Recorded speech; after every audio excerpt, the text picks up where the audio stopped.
Welcome, everybody. Let's go ahead and get started. You have found your way into the University Lowbrow Astronomers February meeting. Seems like January was just last week, but that's the way it goes. So anyway, I'm Charlie Nielsen, the president of the club, seemingly forever. We have a few other officers, both online, I think, and here we'll take reports from them later. But in the traditional fashion, we're going to have our guest speaker talk to us first, because maybe some people don't want to stick around for a highly entertaining business meeting. We'll give them a chance to escape if they wish to do so after Rosie's talk. So we'll get on with it. First, I want to say thanks to Norb Vance for connecting us with tonight's speaker. Norb knows Rosie Friend because she's a graduating EMU physics student and a student docent at the University of Michigan Museum of Natural History. She and others that are in an Eastern Michigan University program have been working on a national eclipse balloon project through NASA, which will be implemented during the upcoming April 8th total eclipse in Ohio. They have results from pre-eclipse check flights near Albuquerque, New Mexico, using the annular eclipse, which was a trial run for the project, and they learned much from the experience. For the University of Michigan Museum of Natural History, Rosie, yes, thank you, has been doing public demonstrations and tours, plus working in the public labs doing STEM activities for student groups and the general public. She will be moving on soon to graduate school, working toward a PhD in physics. One sec, I'll get rid of this echo here. That's much better. I believe Rosie is also current vice president of the Eastern Michigan Astronomy Club on the EMU Dean's List, and she recently won the Goldwater Scholarship, a prestigious award that she hopes will carry her closer to her dream of becoming an astrophysicist. Back to the subject of solar eclipses, Rosie is here tonight to speak to us about an interesting aspect that we may have never thought about regarding eclipses. The title of her talk is Atmospheric Gravity Waves and Solar Eclipses. So let's get on with it with a warm welcome.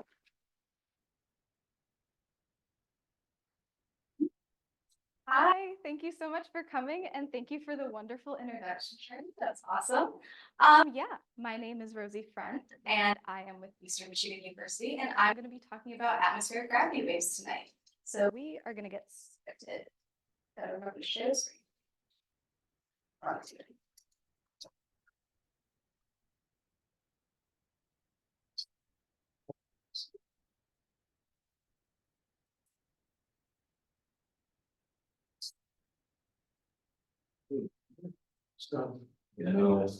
Video. Our speaker camera is out of lamps. We're using the laptop as an alternative. There we go. Perfect. Thank you so much. We just had a white eclipse going on for a minute. Exactly. Well, as I said before, we're going to be talking about atmospheric gravity waves during solar eclipses, and what happens and what gravity waves are. So for the third time, my name is Rosie Friend. I'm with the Department of Physics and Astronomy at Eastern Michigan University, and we're going to go ahead and get started.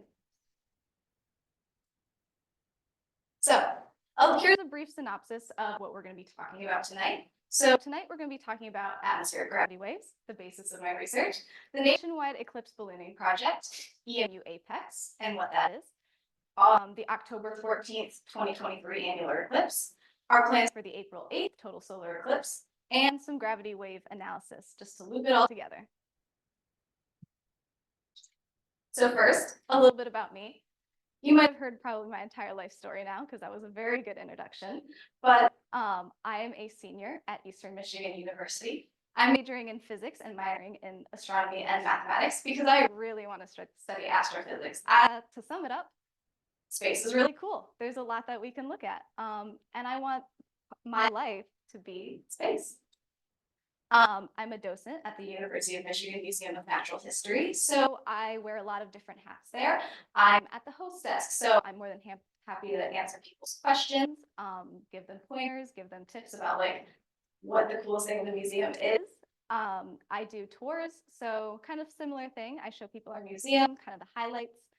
I work in public lab spaces, so there's a lot of activities throughout the museum that are dedicated towards children and children's education. And so we have a lot of activities for kids to do to learn about things like Pangea, bone measurements, and like paleontology and things like that. So that's another thing that I do. I also do public demos. So I'll teach kids about how fossils form. It's really cool. I'm also lead engineer for EMU's Eclipse ballooning program. So I help guide people in my team. I'm not necessarily like the boss. I don't like to boss people around, but I like to give guidance about like maybe some things that they could improve as like a fresh set of eyes, and listen if they have like issues about their system and they just want to like talk it out in case, you know, they come to a solution by talking about it. If you guys are into programming, maybe you might have heard the term rubber ducking. I like to be the rubber duck for people. All right, and then here's my astronomy background because I don't just study the atmosphere. I actually got my start maybe a little bit later. I started doing astronomy in high school, my junior year, where I, by complete luck and chance, got to work for an observatory. The observatory director, Mr. Dave Langle, also happened to be a substitute teacher at my high school. And one day he just asked around and was like, hey, does anyone want volunteer hours? And I wanted volunteer hours. And so I got this super cool volunteer position at an observatory as a junior in high school. It was there that I really developed a passion for astronomy. I'm sure you all have had this moment where you look at something through a telescope for the first time and you just have this like, oh my gosh moment. For me, that was looking at Saturn through one of their refracting telescopes. And it was, I say this to people all the time, it was like seeing a god. I'm not like a religious person or anything like that, but it was just so breathtaking. And now here I am. Because I was super into astronomy, I wanted to start doing research as soon as possible because I thought that having a research position was something that I wanted to do. And so I decided as soon as possible, I was going to start doing research. I was in my freshman year when I started doing research with Dr. David Pulaski on the Martian ionosphere. Not quite astrophysical research, but it was still very interesting to learn about how planetary atmospheres change over time, especially on a planet that doesn't have much of an atmosphere, but Mars does have an atmosphere. So if you also have questions about the Martian ionosphere, I can answer this. I am also vice president of EMU's Astronomy Club. So I work with Norbert Vance, many of you may know him.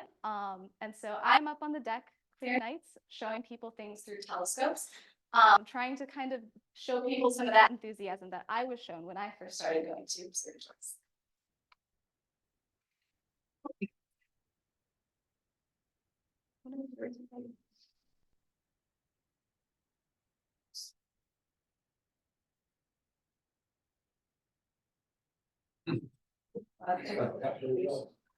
See, stuff is good. Can you hear it here better?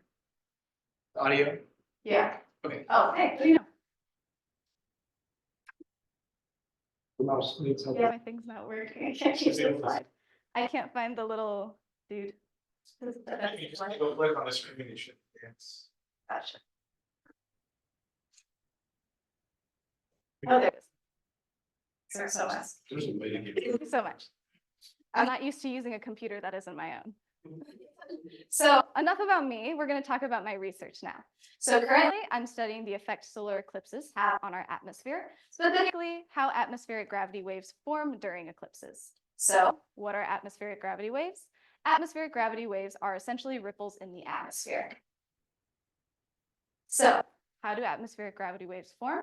The atmosphere is a fluid, and it can be disturbed. It's kind of like if you throw a pebble into water, you see ripples coming out.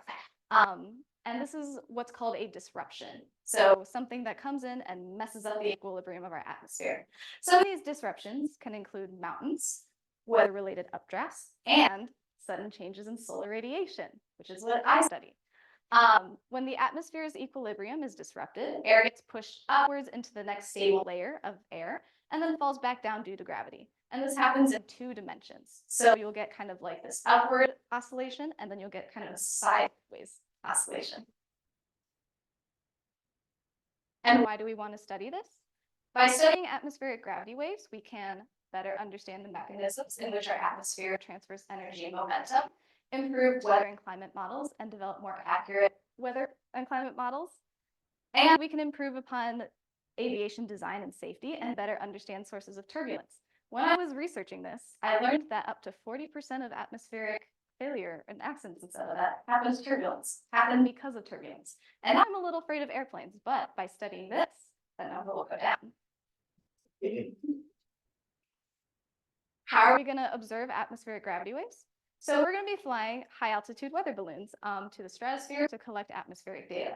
So we're going to be flying to an altitude of about 80 to 85,000 feet to collect our data. And we're going to float there, which is how we're going to collect data during totality. High altitude weather ballooning refers to using weather balloons filled with a lifting gas, so hydrogen or helium, to collect various types of data. So we're going to be using helium because it's just a little bit safer. Hydrogen is a little scary sometimes. Our weather balloons are equipped with several scientific payloads, a venting system to vent at our target altitude, and a cut down system so that we can cut our balloon free and collect our payload systems when it comes back, because we want our payload systems back. We also have camera systems. We have 2 of them, which I'm going to talk about in the next few slides. After flight, we will analyze the data to determine if atmospheric gravity waves were generated during the eclipse, which is a lot of math and programming, and we're going to talk about that. Here's a brief overview of our payload systems. This isn't all of them that I have pictured here. There's like 7 in total, and I couldn't fit them all in one slide. We have 2 tracking systems. This first one, the Iridium tracking system. Iridium might sound familiar because it connects to Iridium satellites. So if you've ever heard of like Iridium flares, those are the same satellites. It tracks based off of like satellite positioning and transmits back down to our ground station, because we have one of those, so that we can communicate with our balloon and we can check its location just off of a website. It's very convenient and very nice to use. We have a backup. It's called a spot trace. This tracking system wasn't designed for like scientific ballooning or anything like that. I think people mostly use it as like a tracking system to put on boats in case they get stolen. So it's a nice backup to have. For data collection, we have 2 systems. We have the pterodactyl. The pterodactyl is an acronym, not the winged reptile. And it's a very long acronym that I actually don't have memorized despite the number of times I've talked about them. And this is the system that I work on. So this is my responsibility. And it's the flight computer of our balloon. So this is what's in charge of collecting things like temperature, pressure, humidity, as well as velocity and positional data. So go through it super quickly. We have a GPS right here. This hangs off because it interferes with some of our sensors. And so we have to build a ground plate so that none of that interference happens and we have a nice ground connection. This little rectangular sensor right here is called an Arduino Teensy. This is essentially the brain of our system. It makes sure that all of our sensors are working together in harmony and collecting data at the same time. It also stores the data in a little SD card. The port for it is this little gray box right here. Right here, we have what's called an EMU, or inertial measurement unit, that will measure our velocity as well as roll, pitch, and yaw, so tilt in the X, Y, and Z directions. We have a temperature sensor right here. That's going to take care of our temperature as well as pressure, and it will also collect some roll, pitch, and yaw data, which is very nice to have 2 different sets of data. This blue box right here is our battery. It's a 3.7-volt lithium polymer battery. We have a little OLED screen right here, which is very nice for troubleshooting. And then we have some indicator lights and stuff like that. What I don't have pictured here is we also have an external temperature sensor that just takes the temperature outside of our payload box because it's in a box, so that's protected. And I also don't have a humidity sensor yet, but I'm working on it. Lastly, we have 2 camera systems. We have an Instax 360 camera. This is just an off-the-shelf 360-degree camera. You can literally just buy it from somewhere, and we attach it to the top of a payload box, and it'll take some very nice data. But it doesn't stream, which is why we have a second camera called a Raspberry Pi camera. So I don't have it pictured, but basically this also connects to satellites, and it has the capability to stream to our ground station, and we can upload that video to a streaming platform like YouTube, and people can watch our flight in live time. It's really, really cool. So when I say we, I'm not referring to myself in a weird way. I am a part of a team. I am part of Eastern Michigan University's high altitude weather ballooning program called EMU APEX, or EMU Atmospheric Physics Exploration. We are part of a bigger team called the Nationwide Eclipse Ballooning Project, NEBP for short, and we are the engineers of the group. So there are two separate teams in this program. There's the engineering team and there is the atmospheric science team, and we're the ones who build everything based off of the stuff that I showed you on the previous slide, where I built a flight computer. This project is run by Montana State University and NASA, so we're basically doing NASA research. So onto some flights that we've done in the past. We went to New Mexico for the October 14th annular eclipse. This was a practice flight for the upcoming eclipse, where that's kind of like the big deal one. That's the one we're all super excited for. So yeah, we went to New Mexico so that we could be in the path of totality. And this was our first full systems launch. So all of our payload systems working together, and we wanted to see how it would behave. So we weren't as focused on, flight data or like temperature and stuff like that. We were more focused on how our balloon was going to behave all together. We learned some things about our ballooning system, and the eclipse was really cool. The picture that you see here was taken by a friend of mine. Some of you might actually know him, Miles Mercier. He took this. He brought his camera with him and a solar filter, and he took it. It was really cool. So we flew, and then our stuff came back to the ground, and we learned some things. So on the day of the launch, there were very strong vertical winds that caused our balloon to rise to altitude much faster than we had anticipated, which was a problem. What we had intended was to float our balloon to an altitude of 80 to about 85,000 feet during totality, and then cut down afterwards. But our balloon rose too high, and we couldn't vent in time, or our vent which was kind of sad. Our vent broke in some interesting places. There's a shear right at the neck right here, which was kind of surprising. We think that this happened because it's very cold the higher you go in the atmosphere, and we think that our vent just became too brittle and it snapped during bursts because it's very violent up there because there's not much drag, so there's not much stuff to slow our payloads down.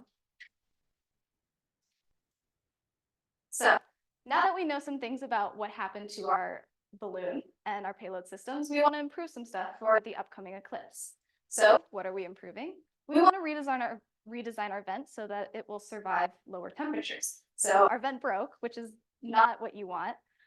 So we are redesigning our vent so that there are fewer sharp angles, which will reduce the likelihood of it breaking. We're also playing with different materials on how so that our plastic doesn't break. So they make different types of plastic, which are better for colder temperatures. And so we're using some of that and we're testing it out. We're going to fix some connectivity issues with our camera system so that it will have a more secure connection, because we were able to stream for a brief few seconds during the October eclipse, but then it cut out because some of the connections just weren't strong enough within the system itself. And we think that some wires came undone during flight, and we didn't get to stream our flight. So that was kind of unfortunate. The payload boxes are going to be redesigned to fit the systems more securely. Some of them were really torn up during the annular eclipse. I don't know if you saw, but like our boxes are supposed to be all orange, and then you can see some of the foam underneath here that just got torn away. We also did land in a cow pasture, so that might have maybe had something to do with it. So yeah, most of our payload boxes were actually really well designed. They just get torn up. Flying is kind of violent sometimes. New sensors are going to be added to the flight computer. So I want to add a humidity sensor just to have a more complete set of data. We also need a better parachute deployment system because our parachute got pretty badly tangled up within the payload train, and we think that might have had a negative impact on some of the systems. Some of them might have got swung around more than they should have. So we're going to develop a better parachute system so that doesn't happen. So On to the big one that I'm sure all of you are going to go see because totality is 2 hours south, the April 8th eclipse. So my team and I, we're going to Findlay, Ohio for the upcoming eclipse. I marked it on this map right here that I'm sure you all have seen quite a bit. That's where we're going. Currently, our predicted flight path is going to be from Findlay, Ohio to just south of Canton. That's where we think it's going to land.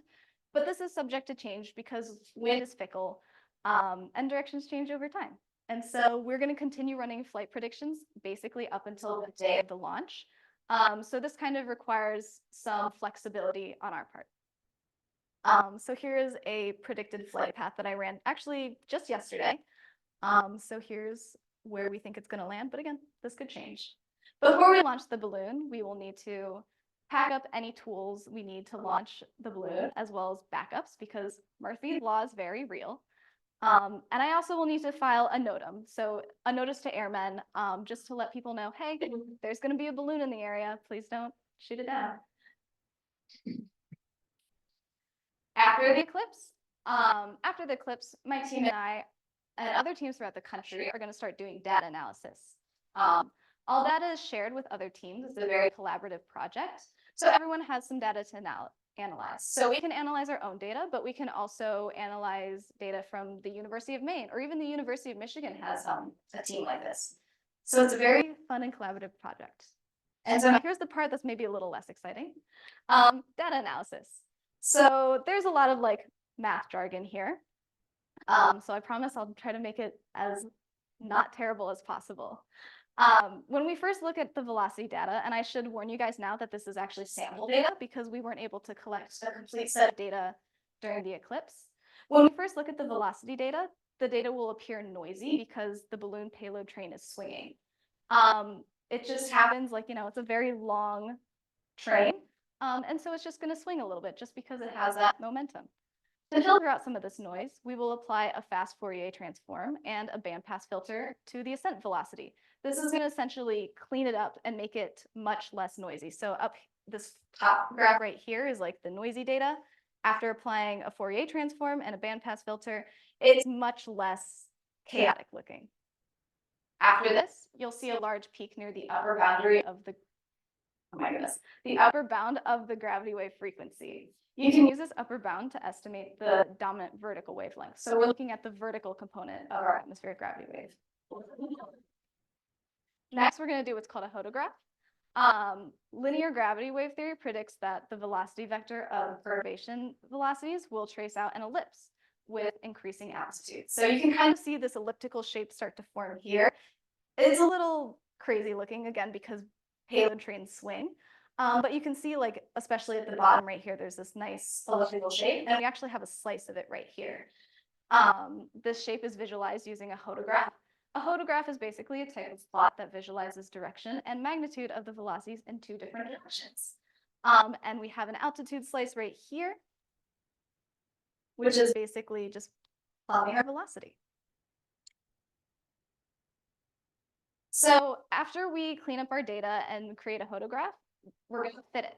So if we fit an ellipse to our data, then we can estimate the parameters of the gravity wave that generated the ellipse as much as the magnitude such as the magnitude of the oscillations and the period of the wave. After fitting the data, several gravity wave parameters can be estimated, such as the magnitude of the gravity wave oscillations, the period, and the frequency aligned in the direction of propagation. So basically up and then kind of slanted.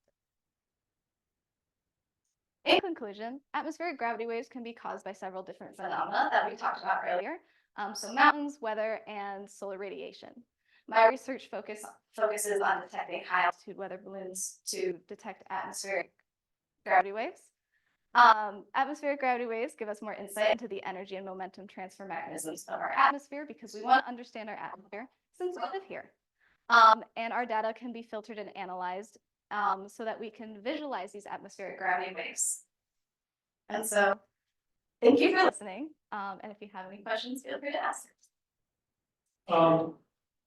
So it's going to fly across and then it's going to drop and it's going to come down to the ground.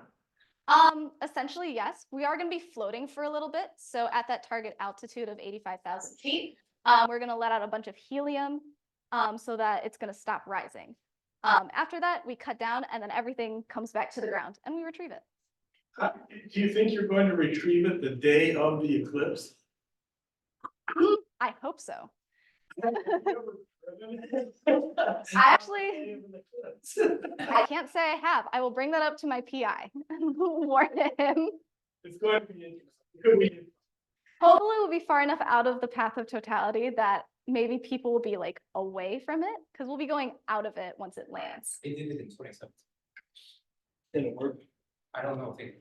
I guess, I have a couple questions, but on that note, like maybe you might be able to recruit people, like as part of the astronomy community, if it lands near them, they can bring it to you. My other question is this balloon gonna be, assuming clear skies? Yes. Would we be able to see it? I don't. Yes, it's so cool. So one of the launches I've done, it was a blissfully clear day. And you were actually able to see it because when the balloon is first inflated to its ideal volume, it's about 8 feet in diameter, but as it goes up, the pressure decreases, and so all that helium wants to escape, and so it's going to stretch to about 20 feet in diameter. And if you know where to look, you can see it because it's like this nice white dots in an otherwise clear blue sky. So it's really cool. Yeah. Another question. What time of the day are you actually gonna launch on April the 8th? We're going to be launching, I believe around 12:30. That's something I still have to talk to my team about. We want to launch roughly an hour before totality to ensure that we make it out there in time.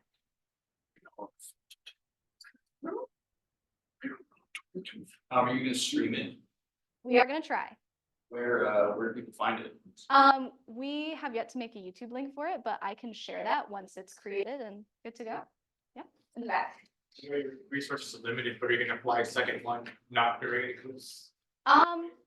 Yes, actually. So EMU Apex, the club that I help run, is going to continue existing after I graduate and after this project is kind of done after the April 8th eclipse.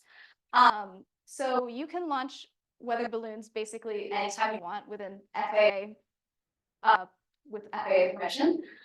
So we have launched on just regular days before, and you can do that basically whenever you want. Yeah. So follow up, have you done that same analysis? Not launching during eclipse? I have not. It would be interesting to see what that looks like. Yeah. What kind of noises your baseline is. Yes. If I can find some data where it wasn't during not an eclipse, then I would love to analyze it and just kind of see what it looks like and make a comparison. And that's probably something I'll do after the April 8th eclipse, is just like do a comparison, because I'm gonna have to write a paper. This is for my capstone class too, so I'm gonna have to write stuff. So it'll be really interesting to see how that compares. I've got 3 questions. First question, you picked your grad school yet? No, I applied. I applied to 3 places. I heard I've got a tentative, I got waitlisted, but my potential advisor was like, hey, I still want to talk to you. So I'm going to choose to take that as a good sign. I'm still waiting on other 2 though. Okay. Question number 2, why Iridium rather than GPS? That I actually don't know. I wasn't the one who designed the Iridium tracking system that we use. That was something provided by the Nationwide Eclipse Ballooning Fund. Sorry. And then the second question is, if you've got the accelerometers, you've got presumably rotation as well as translation acceleration, so you should be able to get tilt angle that's swinging. And use that information in real time to sort of deconvolve that from the vertical acceleration. Just move out your data. Add you to the team.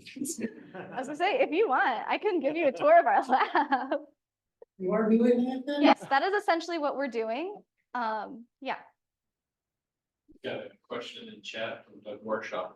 Are the predicted effects from the eclipse due to temperature changes, aligned gravity from the sun and moon being in the same position, or some other causes? There are a couple different things happening. I focus primarily on the temperature changes. So for the sake of the specific kind of waves we're investigating. It is mostly caused by a drop in temperature and pressure.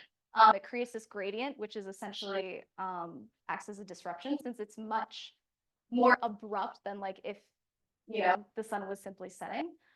So yeah, in this case, it would be temperature. What is the size scale of the waves?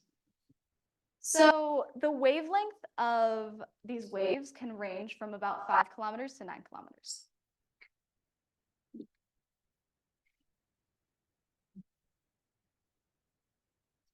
Any more questions for? I'm curious about the vent being made out of plastic and draining brittle and temperature. Yes. Is there a reason why you haven't considered other materials in plastic? The plastic we use, it's PLA plastic. It's what we had on hand. We weren't the ones who designed it either. This was done by, I believe, Montana State University. And it's what they kind of had us start off using. They're very like open to us like modifying and improving things. But ultimately PLA was what we had on hand. We've moved on to a different kind of plastic that's better at kind of resisting, I guess, thermal expansion. And we're gonna cold test that and tensile test it to see how that fares. So the failure happened on this abrupt rise, this very rapid rise, which means that the temperature change was more severe than what you'd have if you were to have more controlled ascent. Right? Yes. So hopefully, if everything works right, you don't stress the plastic as badly on the actual, because we get up there and we have a grad and a rate. Yeah. That's the goal, right? Yes. Another factor we think that played into our vent kind of breaking was that it had flown once before. Granted, it did very well that first flight, so we kind of made the mistake of thinking it would be fine during a second flight, which is not the case. So we are kind of playing with like, oh, do we want to use a fresh vent every flight, or was it truly more of a temperature problem than a stress problem? So the first flight did it go? You said there was the second flight? Yes. The first flight was the ascent better, Yes. more control. So you're 3D printing these parts? Yes. Yeah, PLA, I also guess that. Is it particularly necessary for it to be clear to run this? No. The only FAA regulation that kind of states weather-wise if you can fly or not is you can't fly if it's raining or if it's like poor weather, which makes sense. I don't think we want to fly during a thunderstorm anyway. Too much noise. Yeah. That's up all over. Yeah. Question back there. Is this launch, is it gonna be open for public to come watch? TBD. Just because like when we're launching, things are not chaotic per se, but like there's a lot of moving parts. You might be able to see some of it on the YouTube stream if we get it working and stuff. I'm trying to think though. We have had people watch in the past, so TBD.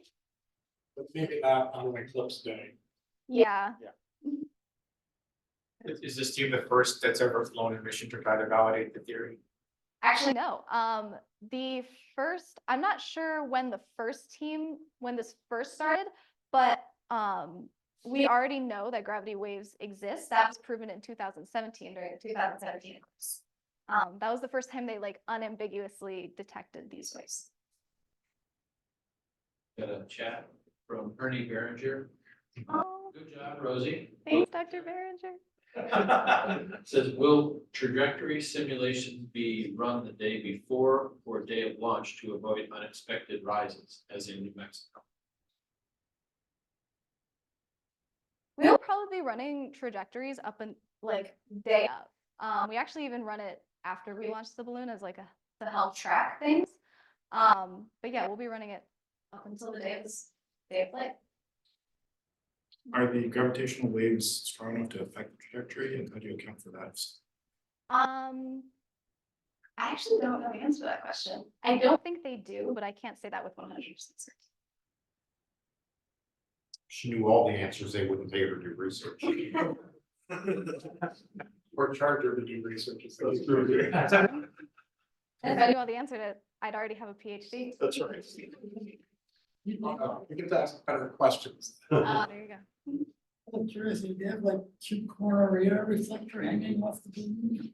We actually don't. We're not required to fly that, but we have previous balloon flights. We have some of our teams have flown. Yeah, we do have one in case.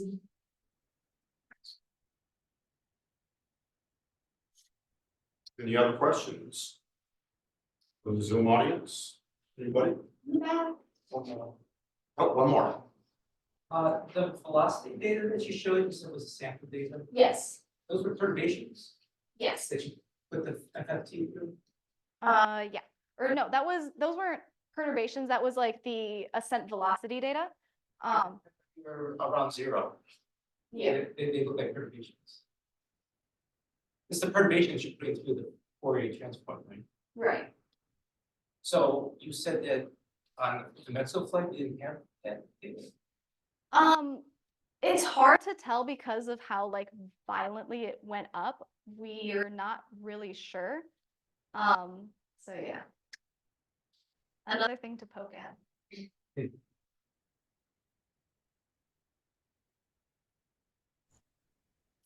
Okay. I think answer all of them. Rosie, could you repeat all that? I just came in. In small token of our appreciation, we'd like to present you with an official Lowbrow t-shirt. Look, Alex sees this. I forget what galaxy that is.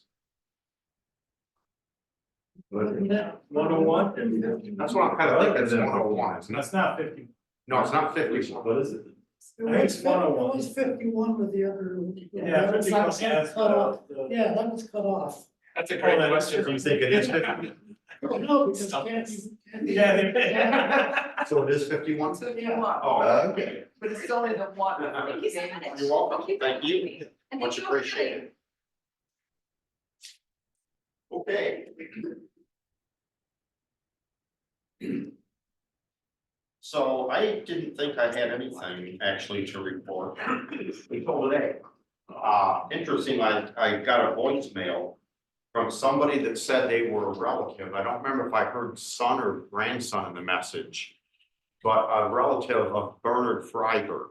Some of the newer members may not recall him, but he was a member of the club for way back. What was the name? Yeah, observatory director for a long time. What was the name of the relative? Pardon me? The relative? I don't know, he said he was something or other of Bernard Freiberg. We had a son and so anyway. Yeah, I think that's what he said, son, but I'd have to listen to it again, so, and I didn't have time to call him back at the time. I'm hoping to do that tomorrow. But he mentioned something about being in town for 5 days. He was going through his, he said dad stuff, thank you. Okay. Yeah. Okay. Now, see how you just think, anyway, he found a bunch of old telescope manuals. And then said something about he's looking for a time to drop them off. Well, I don't know about that. I am curious to see what he's got. I don't know if it's anything like club telescopes or not, but probably not. I don't think, we want to take possession of them, but I'll see what he's got anyway, and at least let Jack know something, maybe it's something that could, should be up in the observatory, but we'll see what he's got, so. But yeah, just out of clear blue, so. A couple other things. I've got a bunch of solar eclipse glasses. There are a couple different varieties. I don't want to take them all back with me. Be nice if I didn't take any of them back with me. And I've got even more yet. So these came with Night Sky Network toolkits. So please partake of those. Also, there's a fact I'll mention that. Also over here, Don Foley he brought this a few months ago, brought some more. These are sheets, projection sheets, that you could use to make a funnel, solar funnel, which you use for projecting images of the sunlight. So anyway, if anybody's interested, he's got these are available. I believe free, right? Yes. Can't beat that price. Unless you paid us to take them. That might not happen. And since this was here, just a reminder to people that on Saturday, March 23rd, 9 a.m. to 3 p.m. is the Ford Astronomy Club conference and swap meet. This is their big thing that they do every year. They have all kinds of talks going on and tables set up for people to swap telescopes or sell them, that kind of thing. So people are interested. March 23rd, 9 a.m. and it is at Henry Ford College. Yeah. Anyway, is there a charge for it? Yes, they actually, it's good enough, they charge admission. I haven't been to one for a while, but I haven't, it is fun. It is worth $5. Wait a minute. So $5. Oh, okay, yeah, children 15 and younger are free. It must be accompanied by an adult. $15 if you set up a table, if they're still available. Or $20 at the door if they have any left. So anyway, $5 to get in. If you ask me, it's worth it. I think that is all I've got. So we'll move on with officers and I'll go to Dave. Thank you, Dave, for taking the minutes again.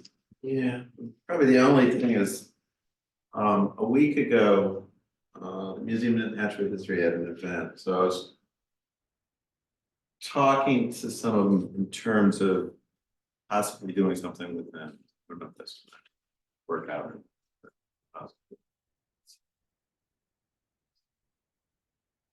So, Thank you.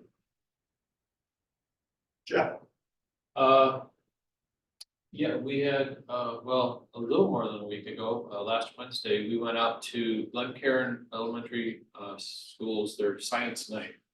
And it was me and Dave, Jim Forrester, and Adrienne and Wesley, our newest member. And we had a turnout, they were estimating roughly 200 people. We had, I think, 3 those tabletop telescopes set up to look at pictures on the wall because it was naturally cloudy and ready to snow. Adrian brought his binoculars to look at the same thing, and I brought my lump with a computer to show how the astrophotography stuff all worked. Very well received. All the kids had a good time. Parents were interested in some of the more sophisticated pieces, but it was a successful outreach for sure. Yeah. And I brought my VR. Oh, that's right, that's right. You're on the other side of the aisle. So I'm sorry about that, Dave. Goggles that gave you a virtual reality view of the sky with the stars, and it was well received. The other thing, the lowbrows.club domain is gonna come up for renewal, I think next month, if I'm not mistaken. So we'll probably be talking about that. That means we're coming up on a year of having the new website. So far, they're plodding along. There's some things that we still need to get in there and all that. If you're interested in helping, let me know. We got plenty to do. I think the only issue with the lowbrows.club is that we also have a lowbrows.org that is pointing to the old site. And the plan is once the university pulls the plug on AFS, the old site will cease to become, and we'll point the lowbrows.org to the WordPress site.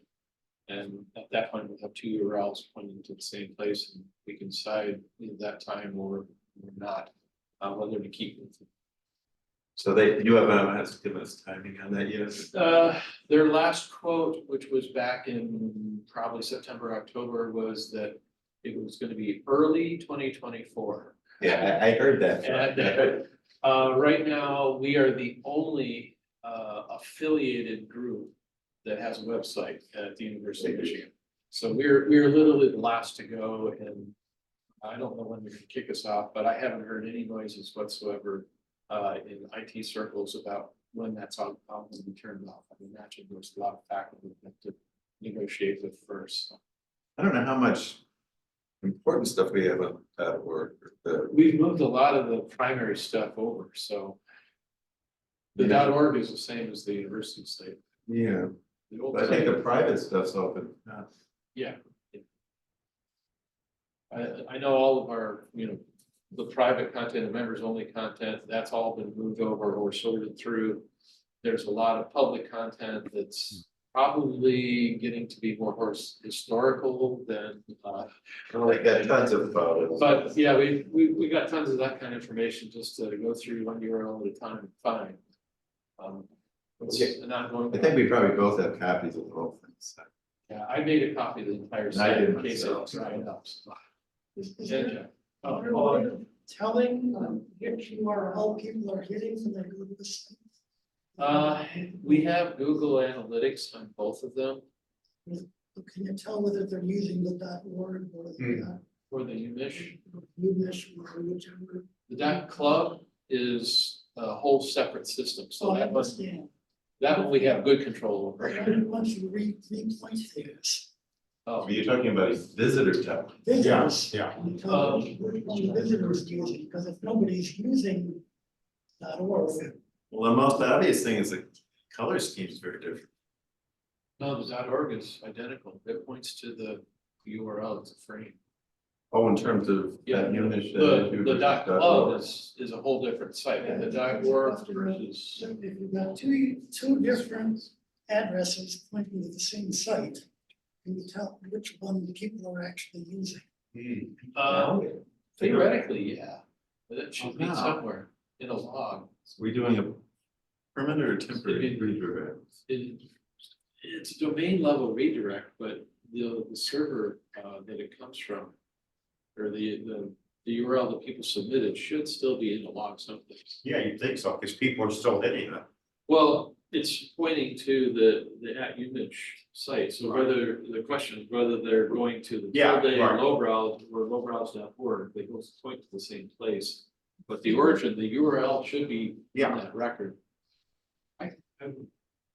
I'll get with Montague and find out where the logs are, and see if we can find that out. That's a good question. Somebody told me a long time ago, that all websites have some log that they know what website Oh, you came, that you were on before you went to theirs. yeah, otherwise they don't know where to send it. That's right. Yeah. You probably get a redirect at some. Yeah, the way that I believe it's set up is set up as a frame. And it's a redirected through the frame like that. It's not happening at the DNS level. So I think it is at the DNS level, it's the thing, but I it's, have to look at DNS logs. Yeah. it's a good question, actually, given our setup. And Jack, Good question on it. On a young astronomer, which company's gonna handle the transfer of the domain name? that is just, right now, the Young Astronomer points to a URL inside the old site. And when that moves, it'll change to a URL on the new site, so it's just a matter of where it's pointing to. Okay, then my question is, we own the domain name Young Astronomer. And who's gonna handle the transfer? Because I've been taking care of it, but talk about transfer over the club, so. It doesn't necessarily have to transfer with that, it's a domain change. The domain itself is being redirected someplace, Yeah, it's, but the domain itself can stay right where it's at until we're ready to move it anytime. So if you want to move it today, you know, we'll find a landing place for it to go. But okay, That's whoever not- handles it. yeah, I think Krishna's got that stuff right now, and he's just back from sabbatical, so. Yeah. Oh, it doesn't have to happen right now. Yeah. It can be later down the road. I don't know who I would transfer it over to, and then you guys name, the Well, club would own the name. right now, lowbrows.org and youngastronomers.org is pointed, is in the same holding spot. But he's asking like, who's paying for the domain name? Right. He's. Yeah, I would transfer it over to the club, and the club would Yeah. own the domain name. You would handle it from there on, whoever, I don't know who you know for the domain. I think Krishna's handling the lowbrows.org through Howard. And it'd just be a matter of transferring whoever you've got the domain through to Hubbard. Okay, that's fine, Yeah, it's no problem.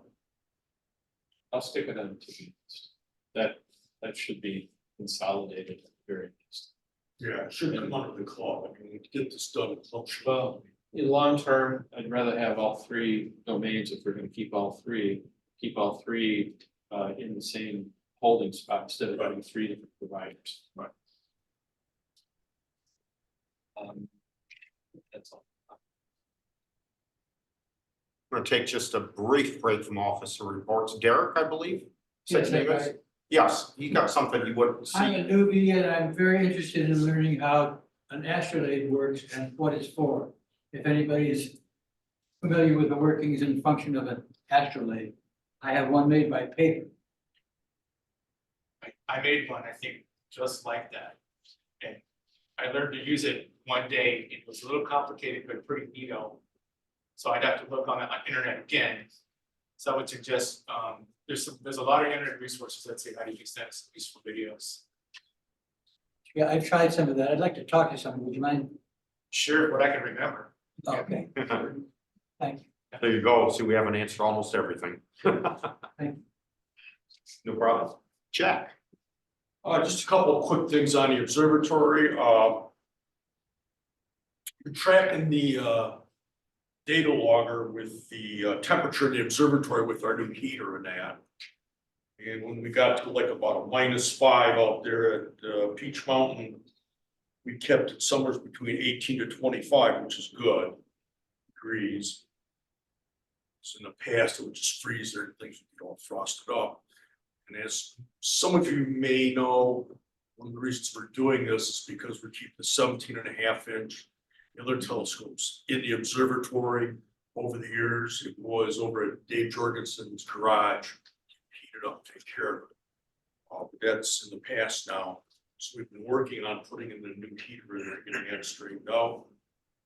Other thing is the telescope loaner program on the Lowbrow assets page. We need to find out which telescopes in part are going to be loaned out, and which ones are not going to be loaned out. There was some discussion as to what we wanted loaned out, general membership, and that needs to be identified with the equipment manager who's going to have it.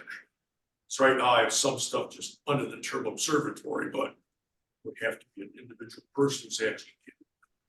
Well, they wouldn't be the equipment manager until they have possession of it though, right? Well, yeah, they'd have possession of it.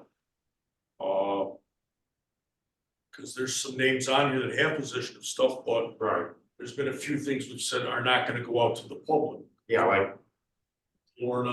Lorna. 17.5. 17.5, yeah. So whoever names are here are gonna be the equipment managers for like the stuff. The Celestron first scope. The Meade XT 125. The other ones, Starfinder, Starhopper and all that are in the observatory, so I'll end up taking care of that. And just to make sure we get that all worked out, how we want to handle it. Shouldn't be that hard, really, because we know who knows. Send an email to the officers or maybe the whole club, ask people that go in there and fill it out. So. Just so they know they're gonna be doing it. Right. Okay.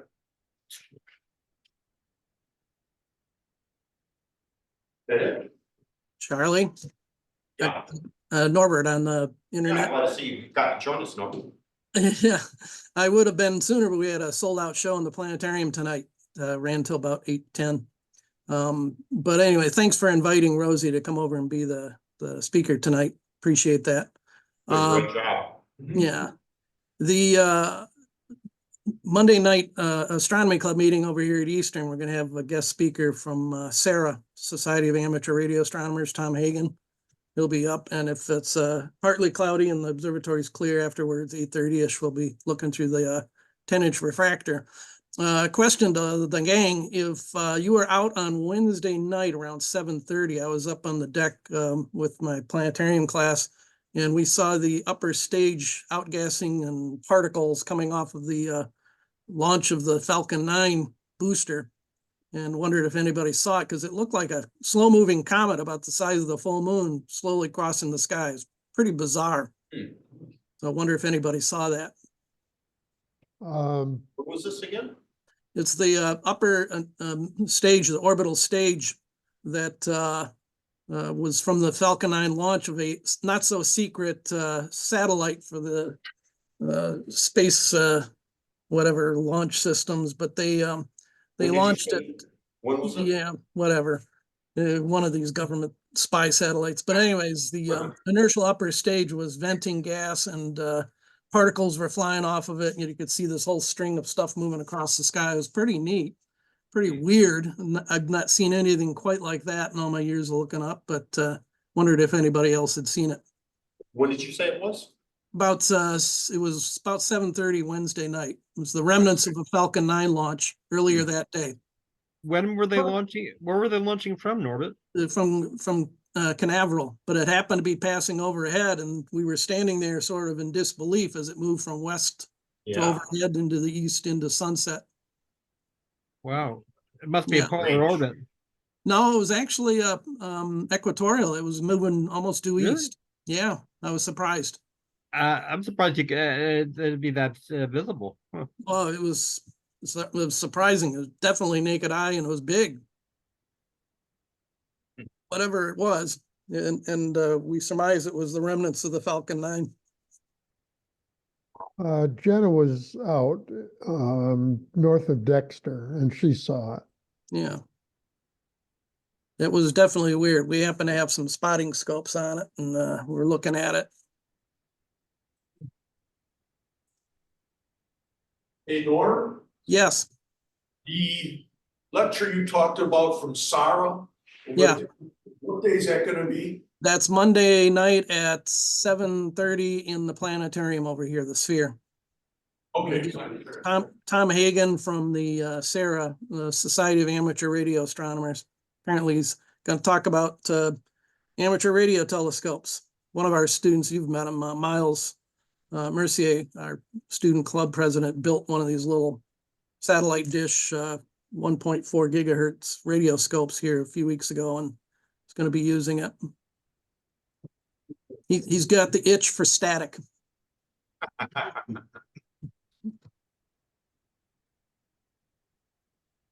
So Monday night, 7:30 in the planetarium. And remember to use that parking lot in the southwest corner. Don't park in the main lot. Yeah, that parking lot could be expensive, but if you don't park in there, it can be real expensive. Yeah. Yeah. Sorry about that. No problem. I think that leaves us with Jim Forrester. Not a lot to report. The April meeting is our general meeting, election of officers. And I strongly urge some of you to step up. And I'm certainly happy not to be an officer next year if there's someone to take my place. I'm one of the vice presidents for those of you who might not know. And I think there's probably other officers that would be happy to at least give you a leg up and help you along in service to the club. It's certainly a different experience than being a member who tunes in every month to the club meeting or shows up occasionally at Peach Mountain.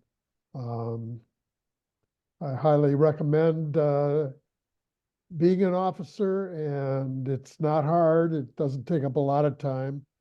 And that's what I've got to report. Thank you, Jim. Does anybody have anything else, Zoom or in person? Austin. I wanted to ask just broadly to the club, we have gotten a few requests at the observatory for sort of eclipse educational programs, like outreach programs. And one of them, or a couple of them, have been in Ann Arbor, which we're able to do, but some of them have been way outside, like an hour away, like in Monroe, and there was, I think, a school like north of Detroit. And I didn't know if it would be open to, like, I could send this to you guys if anybody from this club was interested in doing some of the, the good work you've already been doing. We just don't have the capacity here to do, like hour trips a few times before the eclipse. So that's open if anybody's interested. I can send that information along or Yeah, tell them go ahead. contact. Sure. Okay. Sounds good. Anybody, anything else? In that case, I'll entertain a motion to adjourn. Motion. Support? Support. Anybody opposed? Go ahead, Doug. Second, third, fourth. Thank you very much. See you next month.